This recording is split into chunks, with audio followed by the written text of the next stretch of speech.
So we'll just get started with logging in. And to be honest, there's many ways you can log in, but you'll notice that I've simply navigated to o365cloud.utah.edu.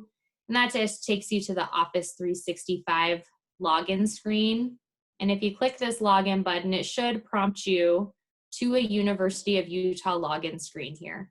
And you'll see I've entered in my UNID at umail.utah.edu, and that's really important that the UMail piece be in there and it be your UNID. And then your CIS password. And then I usually like to click keep me signed in, but it only does it for like a 12-hour period or so. It doesn't forever stay. And since I've already logged into CIS for the day, it's not going to have me do the push and all of that, but typically you would go through and do the Duo notification and whatnot. So this is the landing platform for Microsoft Office Home. And you'll notice there's a lot of widgets up here. We're just going to focus on the Teams one today. And so you can explore in here more if you would like, but we are simply going to focus on Teams. No, I don't want to add a shortcut. So when I click on Teams, you'll see that it's actually going to open up Teams in a new tab. And this is your web app version of Microsoft Teams. And so you can actually use Microsoft Teams within this capacity through the web app, or you would use it within your browser ultimately. And if that's what works best for you, you can absolutely do that. You'll see that it's going to look exactly the same this way or on the desktop client, which I'm actually going to work within today and show you how to download. So if you were interested in downloading the desktop client or app from this web browser screen, and there's other ways to do it too, but if you're here already, you're just going to scroll down to the bottom left corner where there's a computer with an arrow pointing down, little icon, and you can click download the desktop app. And that will initiate the download. You can install the desktop app onto your computer. And ultimately, the desktop app is going to make it so that you have this app on your computer and you don't have to go into a browser to get to it. So you'll see I've already downloaded it, and I'm not going to go through the steps of downloading just because I already have it downloaded on my computer. But it does default to my SA email address. And you may remember from just a moment ago that we need to log in with UNID at UMail. So you do want to do that here as well once you get that desktop app installed. And again, if you did decide to follow along today, it's okay if you don't get the desktop app installed. You can follow just from the browser. You'll sign in, and this is what will pop up. So same process. We're entering our CIS password in with our UNID at umail.utah.edu. So you'll see same view from your web browser or your desktop app. And we'll just work within the desktop app today. We are going to move on then to exploring your Microsoft Teams settings. And I think this is important so you have an idea of how to access all of like the administrative capabilities within your Teams function here. So you'll notice in the upper right-hand corner here, I have my picture, but you may see your initials here. And if I click on that, there's quite a bit of options here. And so you can change your picture from here. I did notice some of my team having trouble changing their picture from here a couple weeks ago, and so you may have to do that from within the browser versus within the client, the app itself on your desktop. You can set your status, and this will often change for you if you're in a meeting or whatnot, but if you set it, you do often have to set it back to whatever you were at. So mine is saying busy because I'm in a meeting right now that's linked to my calendar, and I'll show you what that looks like. You can set a status message that people will see. So it's very similar to an away message through email. I don't use it that often. You'll notice there's a saved features here, and I'm going to show you a little later how to save things. And then if you were to save a chat or a link or something within Teams, this is where it would be stored. Then you'll notice there's a settings button that I'll click into really quickly here. And there's a lot of different settings from design and layout and theme to your privacy settings and what you want access to, read receipts if you want those on or off. And so that just indicates whether someone has seen a chat from you yet, or if you've seen their chat. Excuse me, that's a bit more correct. They'll be able to see if you've seen it. And then notifications for different types of communication throughout Teams. You can set up your devices and what mic and speakers and camera and everything that you're using. And then different permissions for your items and then calls as well. So I'm not going to go through all of this today because we'd be here way too long to go through it individually, but just wanted to let you know that these settings do exist. And so if you ever want to update like privacy or notifications, initials up here and then settings. And then you'll notice you can change the size through the zoom. There's different shortcuts. And then another option for you, if you really want to, you can download the mobile app. And so there is a mobile app, I believe, for iOS and Android. And so if you want to have it on your phone, you can. I have it on my phone, but I change it to do not disturb in the evening hours. And so that way I'm not getting a bunch of work notifications late into the evening. And then this is where you would actually sign out of Teams as well. And so if I were to just exit out of the desktop app right now, it wouldn't actually close Teams. It would still be running in the background.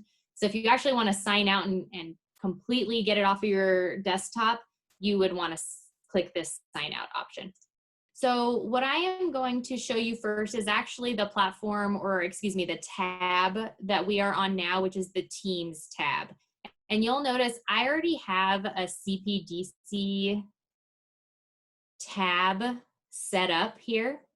And that is a team that I've created. And so really Teams can be created to have private users, or they can have, they can be public teams. I doubt anyone's really gonna wanna have a public team because that can have like up to 5,000 members and anyone can join it. So I imagine most of you are likely gonna be interested in creating private teams. And really to create a team from here, all you would do is go up to the right-hand side and do join or create a team.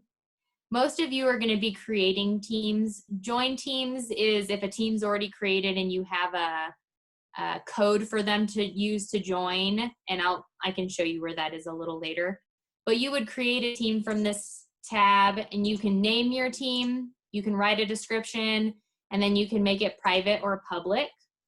If you have an existing team, you can use that template. So you'll notice CPDC is a template I can use. And I'm not going to walk through this necessarily, but if you were to enter in all this information and click next, it'll simply walk you through the team members that you want to add and other administrative functions of your team.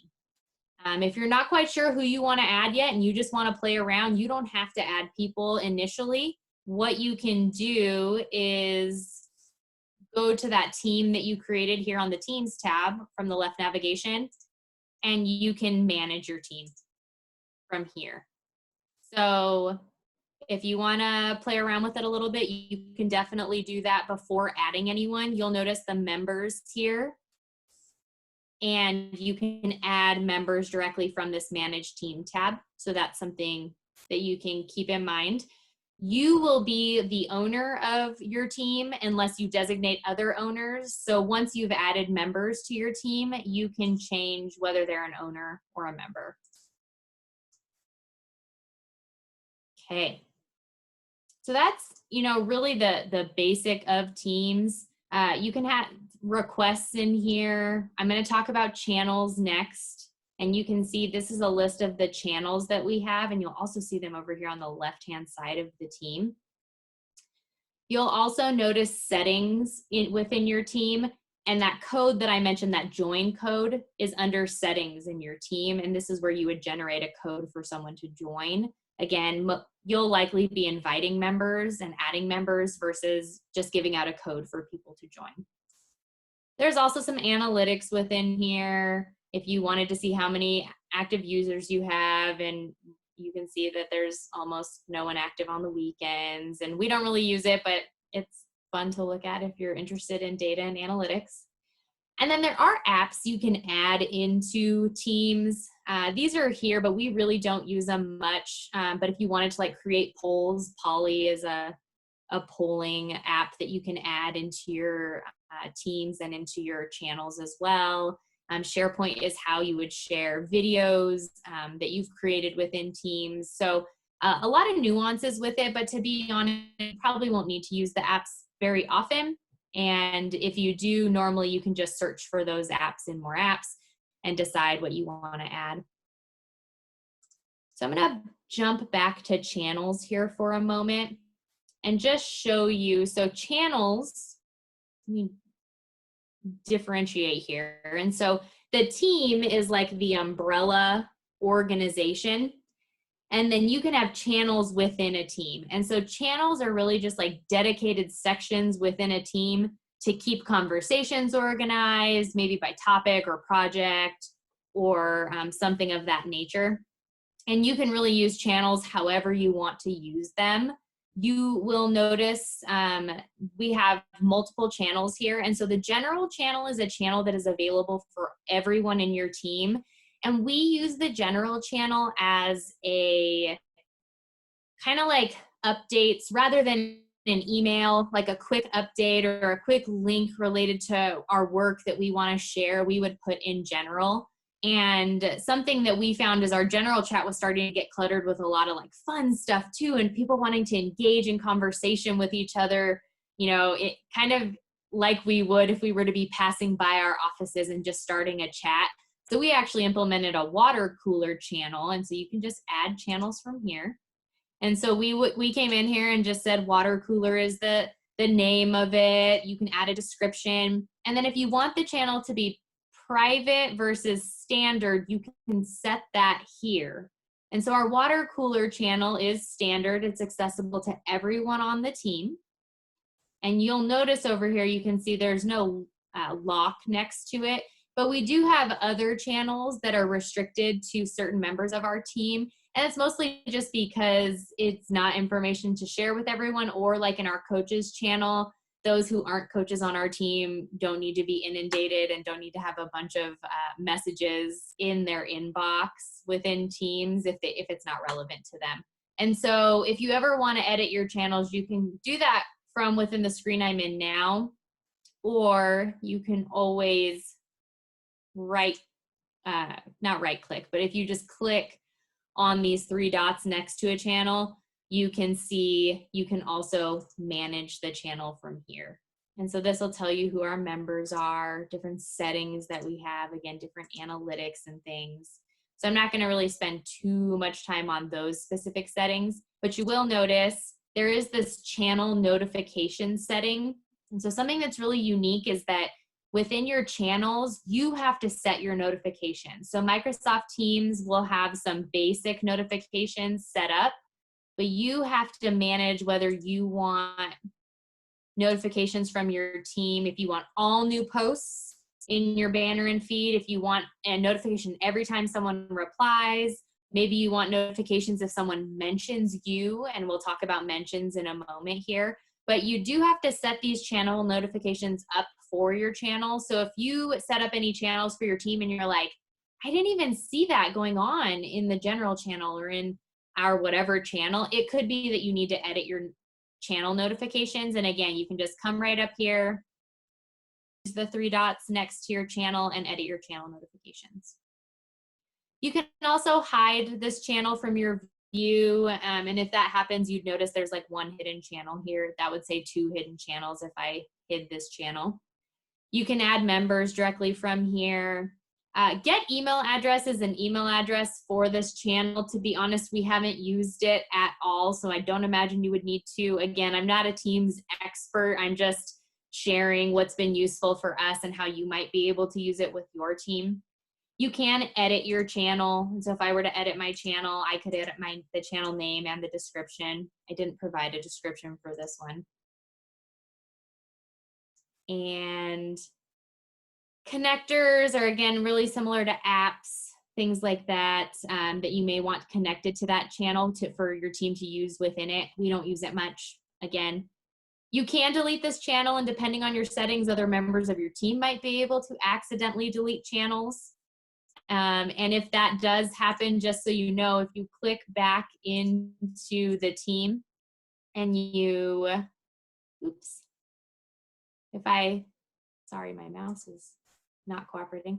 If I go to that managed team again and go down to channels, you would see any deleted channels down here, and you can restore them. So don't worry if you accidentally, or a member of your team accidentally deletes the channel, because you can get them back. And then you can leave a channel. So if you're like, hey, I'm no longer on this project, if that's the way you've done it, or I don't need to be involved in this channel, you can leave it. Most people just turn their notifications off if they're in a specific channel, rather than leaving it. But within your channel here, you know, you can chat and you can mention people. So really similar to other social media platforms, if I type @ and the name of the person within this channel that I want to mention, I can do that. And then your chat also includes quite a bit of other options down here. This first one is to format it. So if you want to be able to add a subject, or be able to add bullets or bolding, or different types of formatting options, you can do that.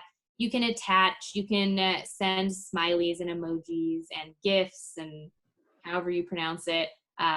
There's stickers, lots of other options for you down here. You'll notice forms, Poly. These are some of those apps that I had mentioned. To be honest, we were playing around with them. We don't use them really much within this team. And fun fact, this Poly app does not work in private channels. So if you are interested in polling people, you cannot do it in a private channel. So just little things that we're learning as we continue to use this. This was actually something new that I noticed.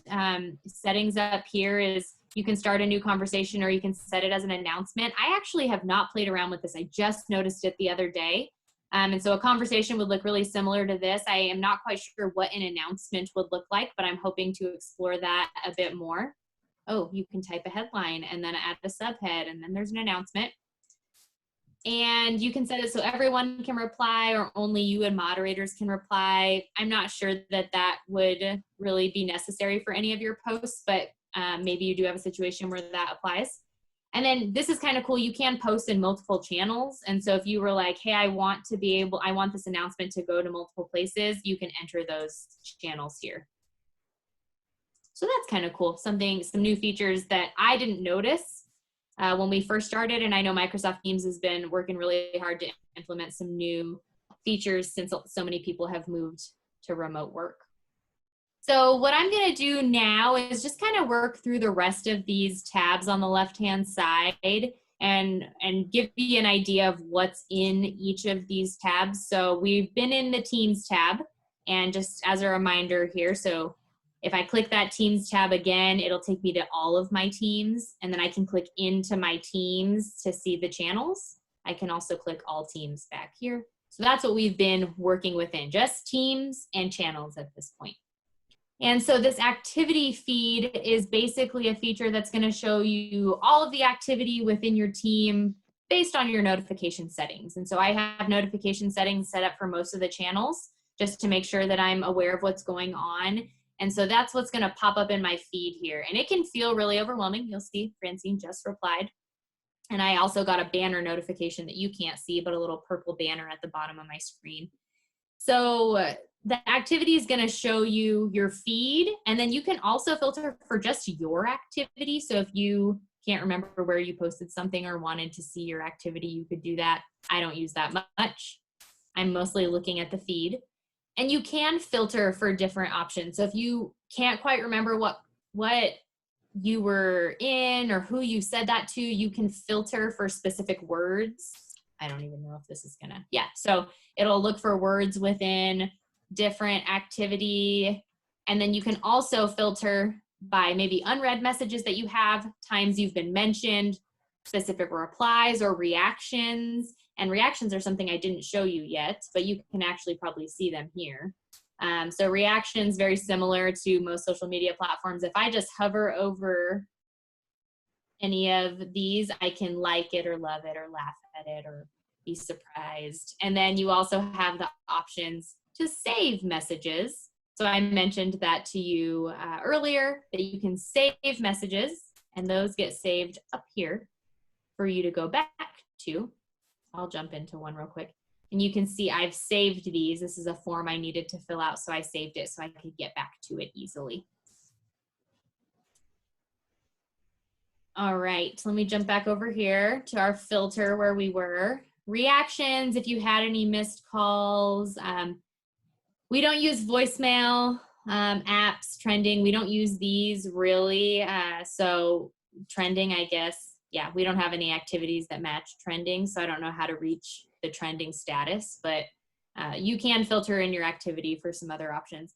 I really don't use the activity feature for much other than it might show me that I've missed a chat somewhere, and rather than having to go into the Teams and find the channel, I'll just come up here to activity, click on what I missed, and make sure that I can read that, which I know you can on my screen. So let's jump down here to the chat. You will see here in your chat feature that every chat you have will show up here. And I am not gonna lie, this can feel really overwhelming to have so many chats within this feature. Once you've created a group and you send your first message, you will see that you can rename your groups, because maybe this is a chat we need to keep going and it's not just a random chat. This is our STEM hiring pop-up chat. And so we're doing a lot of planning for a STEM hiring pop-up fair that we're doing. And so you can name those chats if you'd like. And that will just, once you create it, at the very top here, there'll just be a little pencil icon right next to it, and you can edit the name of that chat. So this is what is in the recent. So if I click on chat and I go to recent here, this is what's gonna show up. I can go to contacts. You might find that your contacts section isn't filled out yet. I had to add favorites to each of, to my favorite section, and then I was playing around with groups. So you can see create a new contact group. So I created a coach's contact group. And if I wanted to, I could click on someone's name from here and start a chat with them that way. So, I mean, that's really the basics of chat. There's not much else. I do want to quickly mention that I get a lot of questions, even from our team, about what's the difference between a chat versus a channel, okay? So the channels that we were just in, I said you can organize those by projects. But then I just told you we have a project chat that we use. And at the end of the day, it's really up to whatever makes the most sense for your team. And so I'm going to talk through a few of the differences of a channel versus a chat, but really there's no right way to do this. You just have to do what makes the most sense for your team. So channels are typically, and those channels, reminder, are in this team section here. So these channels are usually public to the team unless you've set them to private. And chats are private to the members of that chat, right? So whoever I add to that chat, the 3 or 4 people, or maybe even just the one person, that's a private chat between the 2 of us, and it will always stay that way. And so one thing you might want to think about is if you have people who are maybe joining your team or coming into a project at different times, the channel will maintain all of the information that maybe might be helpful for that person to look back on and see what progress has been made. A chat won't, because that information previously, before they joined, was private to just those members. And so channels can be really helpful maybe if you have a lot of historical information that you don't want to have to follow up or repeat. You can say, hey, take a look at the channel, let me know what questions you have. So that's one small differentiation. And then we mentioned this already, but a channel doesn't automatically notify you if someone has written in it, right? You have to set those channel notifications, versus a chat will always notify you if a chat you're in, if someone's written in a chat you're in, you will always be notified. You don't set your chat notification settings. So that's another difference between channels and chats. We use our channels more like FYI messages to an entire group that maybe don't make sense for an email. Or maybe like are just too short to be an email. And so rather than cluttering it, we're going to send it in an FYI, or to ask quick questions if we're experiencing, like in our coaches tab, a lot of times someone will say, hey, I just encountered this in an appointment. Does anyone have any thoughts on maybe how to approach that in the future, or resources that I could send to this student? So that's what we use our channels for. Really, it replaces email in a lot of ways. Chats for us are replacing like direct phone calls to someone, or a direct Skype message to someone. And I find Teams easier to use than Skype, but everyone has their own preference. So again, it's really up to you on how you want to use them. I will say that we wanted to manage our channels, and we didn't want to have like 100 channels on our team. And so we specifically asked our team, like, hey, if you have a group project that you're working on or something where you need multiple people involved, let's steer towards chats and renaming them rather than channels. But you may find that you'd prefer to have multiple channels. And so again, it's all up to personal preference.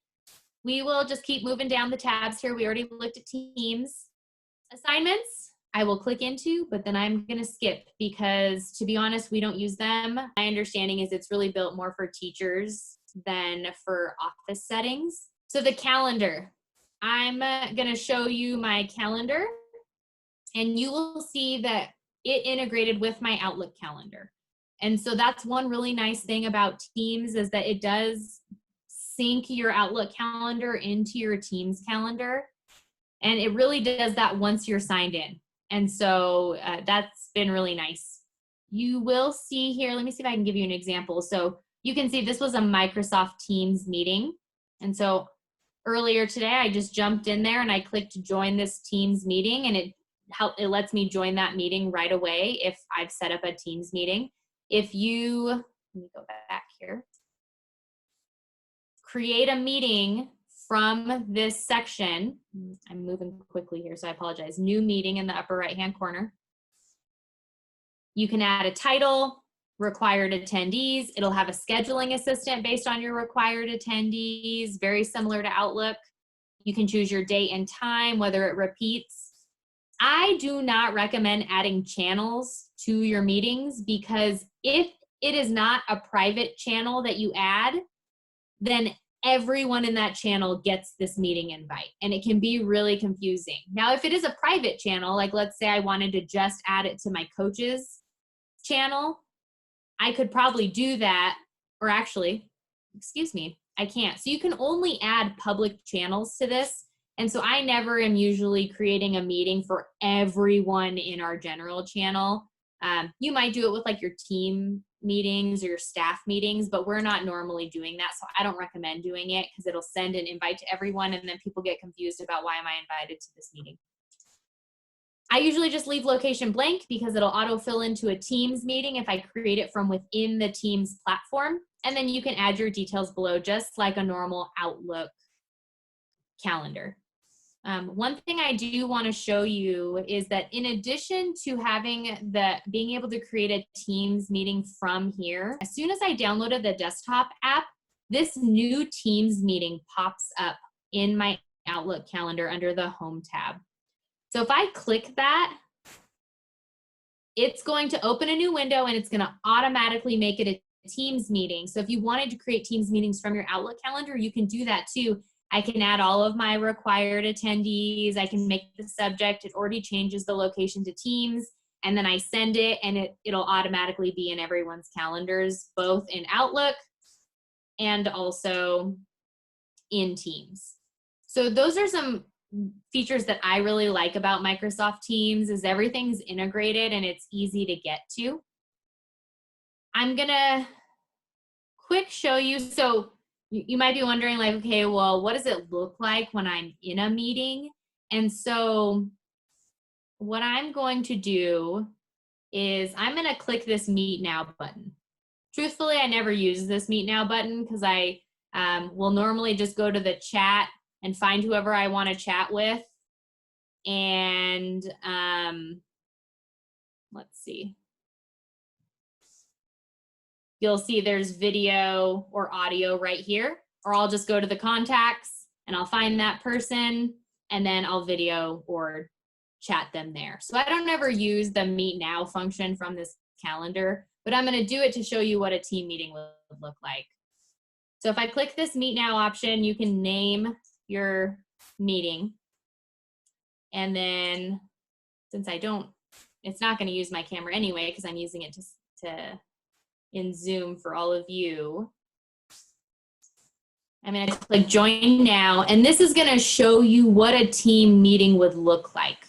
So this is generally where I would see other people who've joined this meeting, or I would just see myself until they join the meeting. And I've turned my camera and mic off. You'll notice on this bar here, in addition to your camera and mic settings, you have a screen share, very similar to Zoom, and then you have more actions. So show device settings would be to make sure you have your mic and camera set up correctly. There is a meeting notes option, and so if you want to take notes while you're in a meeting, you can take notes and the whole team will see them, and they can show meeting notes as well, and you can capture objectives and action items and all of that. There's meeting details if you want to see those. I don't ever usually click into that. I can enter full screen. There's a background effects, and this is new. So it used to only be a blurred background, which is this one, but you can add backgrounds to your meetings now too, very similar to Zoom. And then if we keep going down here, keypad, to be honest, I think this is if you're gonna call someone in to a meeting. And I learned something new from UIT a couple weeks ago. So you have the ability to call people into a meeting via phone, but you cannot provide a call-in number for folks to join. So it's how Zoom normally will say, click here to join or join by phone. We don't have that capability within Teams quite yet. I've been told we are working on it, but we have no idea how long that will take. But let's say you have someone who's like, hey, I can't join by video today, but I can join by phone call. If you click on this show participants button, you'll notice that you can invite someone or dial a number. And so the dial a number is where you could dial someone in and then they would be on the call. But unfortunately, you can't provide a number that they can call to get into it. So that's definitely one downside of Teams versus Zoom. But again, for me, being within Teams and having the meeting notes and the chat feature, it's just much more dynamic for the needs of our office than a single Zoom meeting is. There's also chat feature within here, and you can see because I created notes, the show option is here, and I can show them in full screen, which will make the notes full screen. It will make the video smaller, and then it'll have all my chats down here, and you'll notice it created a chat for this meeting. And so we had mentioned earlier that you can filter for meeting chats. And so this is a meeting chat that was created. So that's really all the features within the video portion. And again, if you set up a Teams meeting, you can do that through the new meeting here. You can do it through Outlook, or if someone else set it up, you can just jump right in here. And there's usually the join button here, and then often there's join buttons over here too, but because these are past meetings, they don't show me that. Calls is exactly what it sounds like. Instead of video calls, they're audio calls. I do want to point out that if anyone is using Skype for Business, like if your phones are hooked up to Skype for Business, this is separate. So if you call someone from here, it's not going to call their office phone. It'll call their Microsoft Teams either desktop app or web browser, whatever they're in. Again, I really don't use this because I will just go up to the chat and I'll go up to my contacts and I'll find who I need and I'll do a call if I need to. I also am never really calling anyone without saying, hey, do you have a moment for a quick call? So that's an option for you within here. Make a call down here. You can have speed dials, you can have groups, but I haven't found myself using this tab very much.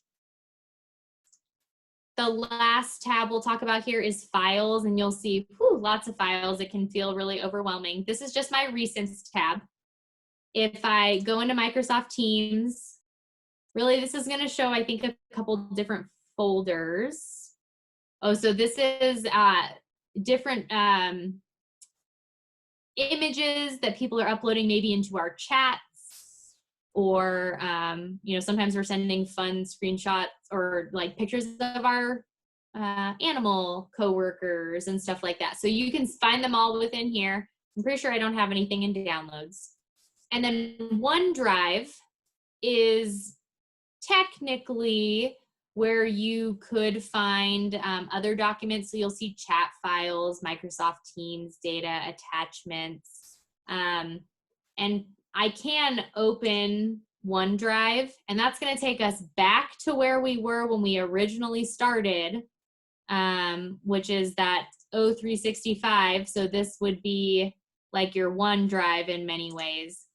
And you can see different files. Honestly, the files that we may share within a meeting or within a group, we are always pulling those files out and saving them in our shared drive or into a box file, because the storage within Teams is cloud storage. And so it's not guaranteed. We've heard of some folks losing some files. And so I wouldn't really rely on your file storage here. You can connect Box, which is kind of cool. And so it's wanting me to sign in, which I'm not going to do. But again, UNID, I think this one's at utah.edu, not UMail. And your CIS password, you can do the single sign-in option here. And you can have that connected, and you would get this Box feature here by clicking Add Cloud Storage, and you would choose Box. This is reminding me that something I did not show you in the meeting that I had opened, and I apologize, was that in your meetings, so I clicked into a Teams meeting here from my calendar. You, in addition to meeting notes, you can upload files that you may want folks to have access to throughout the meeting, and they will stay in that meeting. And so this is a recurring meeting for us. So we have files from multiple dates. But that's another feature where if you wanted to, folks can click on the file and then they can see it live, and they can actually edit it live too while you're in a meeting. So we did that really early on when we were asked to create some documents for our telecommuting. We had a meeting, everyone edited what they needed to, and then we downloaded it and sent it in. So it's similar to Box, but you can be in a meeting on a call at the same time. So that's really all I wanted to show you for Teams. I know I say that's all, but that was a lot of information to digest, which is why we definitely wanted to record this and make it available for you if you have other questions. I hope that what we went over today gave you an idea of how you might be able to use Teams in your own office and how it might be a productivity tool for you.